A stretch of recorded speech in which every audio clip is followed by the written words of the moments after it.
sei più mia.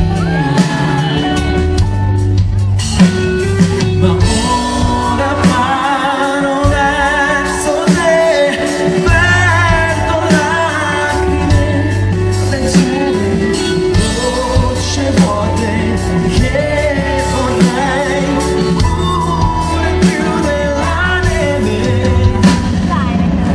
E se non può proverti, sai che sputerò il cielo, mi cancellerò dai disegni dei bimbi, poi distruggerò il viso dove siamo stati felici, sotto i portici vuoti di quella città. Loro guardano, sfumo le aquile, chiudo le ali, lascio cadere giù. Ma forse qualcuno poi mi salverà e io vorrei che fossi tu.